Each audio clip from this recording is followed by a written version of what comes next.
اهلا اهلا اهلا، الف مبروك. جبت عربيه كهرباء؟ جبت ايه؟ سونج بلس. حلوه جدا، عربيه ممتازه، تمشي معايا تقريبا حوالي 550 كيلو في الشحنه. ايه ده 500؟ لا بتهزر، ازاي 500؟ ده انا معايا 550. يبقى انت اللي صح ولا انا اللي صح؟ انتوا الاتنين صح، لان العربيه هي بنفس المواصفات ونفس كل حاجه ممكن تمشي مع حد مدى معين وتمشي مع حد مدى تاني. طب ليه؟ تابعونا في الفيديو ده، هنقول لحضراتكم العوامل العشرة اللي بتأثر على مدى العربيات الكهرباء. أول عامل معانا هو عامل السرعة، يعني كل ما توصل لسرعة أكبر في العربيات الكهرباء تستهلك معاك طاقة أكبر، وأظن دي مش محتاجة شرح. تاني عامل بيأثر معانا هو أسلوب القيادة بتاع حضرتك. أنت رجلك على دواسة الكهرباء مش البنزين بقى، عاملة إيه؟ بتدوس جامد ولا بتدوس بالراحة؟ هل بتحب التسارع ولا ما بتحبوش؟ عارفين ان درجة الحرارة المحيطة بتأثر على مدى العربيات الكهرباء؟ لو درجة الحرارة منخفضة جدا هتضطر العربية تشغل التسخين للإنفرتر والبطارية، أو تشغل الهيت بامب لو فيها هيت بامب. طب لو درجة الحرارة مرتفعة العربية هتضطر برضو تشغل التبريد للإنفرتر والبطارية عشان توصل لدرجات الحرارة المعتدلة والمناسبة والمثالية لتشغيل العربية الكهرباء.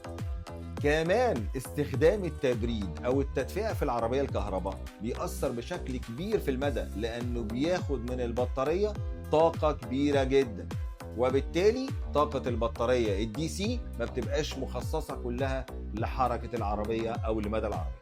ناس كتير ممكن تهمل وزن العربيه الزائد، يعني يبقى فيها حاجات كتيره مرميه ملهاش لازمه. لما بيكون في احمال او عدد افراد كبير راكبين في العربيه، كل ده بيأثر على مدى العربية، لأن كل ما العربية بتتقل الموتور بيحتاج قدرة أكبر عشان يحرك العربية، وبالتالي بيسحب طاقة أكبر.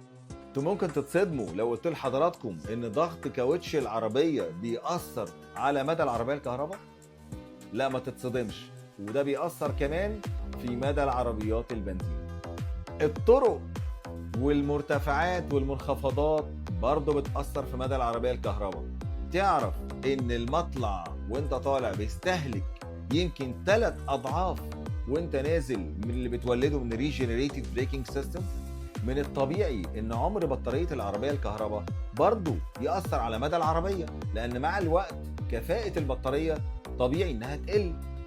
كانت الاحصائيات بتقول قبل كده ان كفاءة البطارية بتاعت العربية الكهرباء بتقل سنويا 2.3. اخر احصائيات صدرت في 25 قالت انها بتقل سنويا 1.8%.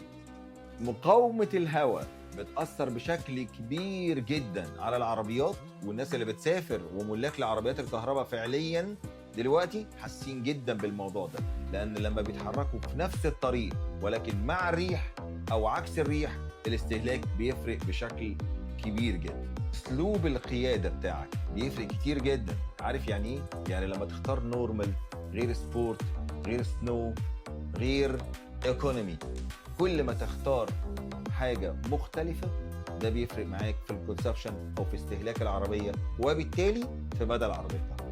عرفت بقى ان في عوامل كتير بتأثر على مدى العربية، وان انت بتتكلم صح وهو بيتكلم صح، لان كل واحد مننا طبقا لظروف حياته والطريق اليومي ولاختياراته بيفرق المدى بتاع العربية بتاعته عن عربية جاره اللي معاه في نفس المكان، ولكن يمكن طريقه مختلف، احماله مختلفة، ظبطه للتكييف مختلف.